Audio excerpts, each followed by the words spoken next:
안녕하세요. 질환에 따라 맞춤 식단을 알기 쉽고 먹기 쉽게 설명해 드리는 시야로운 식단 영양팀 임상영양사 정순옥입니다. 저는 영양팀 임상영양사 김가람입니다.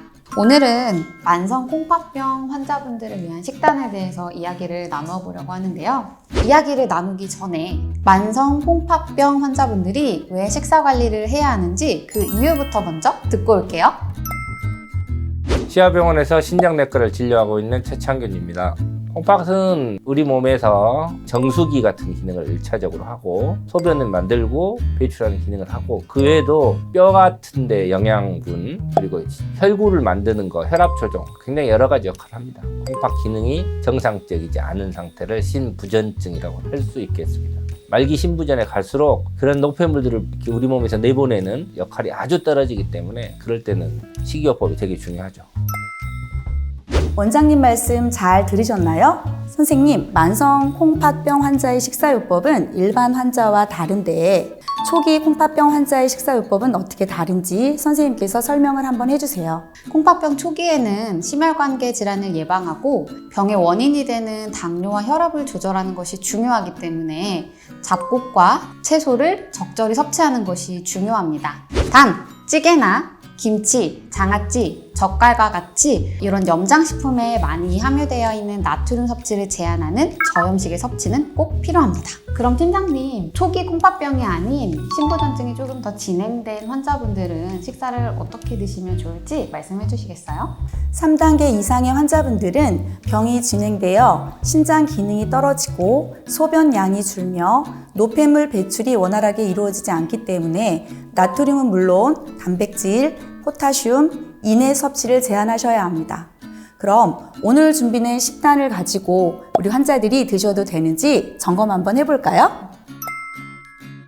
지금 아침 식사 구성을 보시면 잡곡밥, 김치찌개, 계란말이, 미나리 부추전, 양파장아찌로 구성이 되어 있는데 누구나 맛있게 건강하게 먹을 수 있는 식단이라고 생각할 수 있겠지만 자세하게 보면 단백질과 나트륨, 칼륨이 많이 포함되어 있는 식사로 만성 콩팥병 환자분들께는 적합하지 않은 식사예요. 그럼 한번 변경해 보겠습니다. 우선 칼륨이 많은 잡곡밥 대신 칼륨이 적은 흰 식빵으로 토스트를 만들 거고요. 토스트에 부족한 열량을 보충하기 위해 딸기잼을 함께 곁들이면 좋을 것 같아요.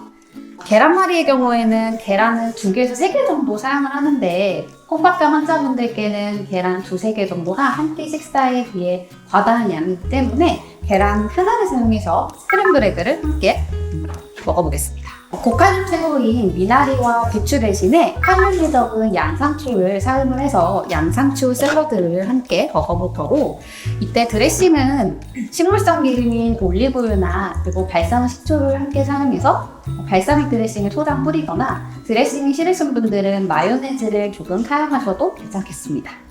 오전 간식으로는 우유 반컵을 권장드리는데요. 우유에는 이미 많이 함유가 되어 있기 때문에 하루에 반잔에서 한 잔 이내로 드시는 것을 권장드립니다.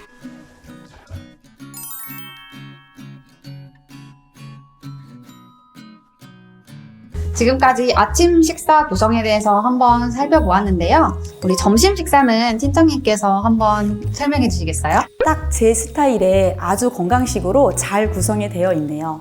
그렇지만 우리 만성 콩팥병 환자들이 드시기에는 단백질과 나트륨의 함량이 너무 높고 포타슘 고함량 채소가 포함되어 있어서 좀 바꿔야 될 것 같습니다. 먼저 포타슘과 인의 함량이 높은 잡곡밥 대신에 흰 쌀밥으로 바꿔보겠습니다.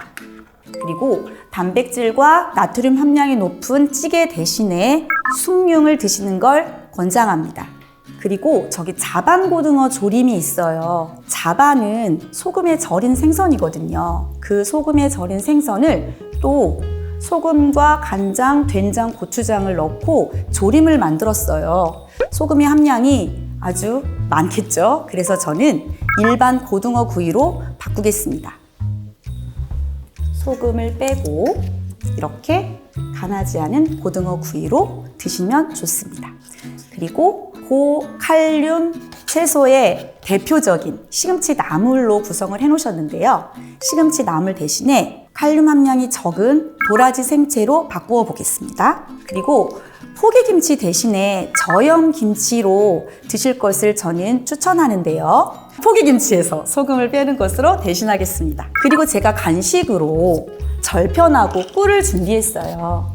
나트륨과 단백질을 줄이면서 열량을 보충할 수 있어서 추천하는 간식입니다. 그런데 당뇨가 있는 환자라면 꿀이나 설탕 같은 단순 당질의 섭취는 반드시 주의하셔야 합니다.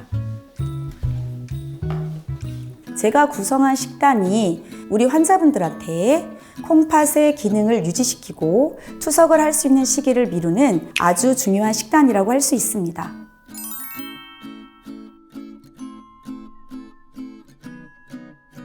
선생님, 이제 마지막으로 저녁 식사 한번 점검해 주시겠어요? 네, 함께 보실까요? 저녁 식단 구성도 보시면 아침, 점심과 동일하게 나트륨과 칼륨이 좀 많이 포함되어 있는 식단인데요. 저는 저녁이니까 맛있는 한 그릇 음식으로 한번 변경을 해보겠습니다. 나트륨과 이미 많은 잡곡밥 대신에 칼륨이 적은 쌀밥과 그리고 소고기 한 덩이, 그리고 저칼륨 채소인 콩나물을 이용을 해서 쇠고기 콩나물 밥으로 한번 먹어볼 거고요. 나트륨 함량이 많은 육개장 대신에 맑게 끓인 묵국으로 변경을 하고요. 함께 곁들일 반찬으로는 부족한 칼로리를 보충하기 위해 튀김 요리, 양파링 튀김으로 변경을 해보겠습니다. 그리고 나트륨 함량이 많은 깍두기 대신에 저염김치를 이용해서 건강하고 맛있게 김치를 먹어볼 거고요. 지금 간식으로 바나나가 준비가 되어 있는데 바나나의 경우에는 칼륨이 많이 포함된 과일입니다. 그래서 고칼륨 과일 대신에 저칼륨 과일인 사과로 바꿔보겠습니다.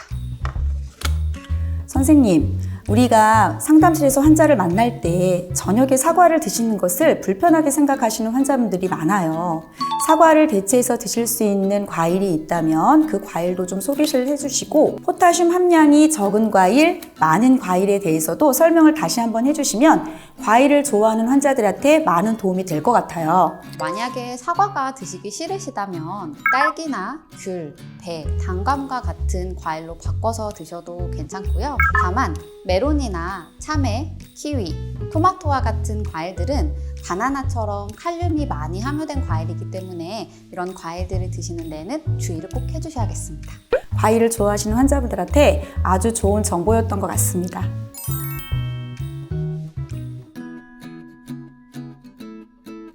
마지막으로 식단을 통해 배운 내용을 정리해 볼까요? 잡곡밥 대신 흰쌀밥, 흰색 떡, 흰색 빵을 선택하시고 호박죽이나 팥죽은 안 돼요. 소고기 야채죽 추천합니다. 찌개 대신 국이나 숭늉으로 선택하시고 국물보다는 건더기 위주로 섭취합니다. 알맞은 단백질 섭취를 위해서 고기, 생선, 달걀, 두부 중 한 가지를 매 끼니마다 챙겨 먹습니다. 칼륨을 줄이기 위해서는 녹색 채소보다 흰색 채소를 선택합니다. 인 함량이 많은 우유군은 반잔에서 한 잔까지, 과일은 저칼륨군으로 하루에 한 번에서 두 번 정도 드실 걸 권장합니다. 섭취량이 부족하다면 꿀이나 잼, 백설탕, 식물성 기름을 이용한 조리를 통해서 열량을 보충합니다. 시야로운 식단으로 여러분들이 잘 생각하지 못한 여러 가지 식단을 앞으로 제공할 예정이니까 그걸 잘 보시고 실천하셔서 슬기롭게 만성신장병을 잘 극복하시기 바랍니다. 감사합니다. 오늘 시와로운 식단에서는 만성 콩팥병 환자를 위한 식사에 대해서 알아보았는데요. 도움이 되셨다면 구독, 좋아요, 알림 설정 부탁드려요.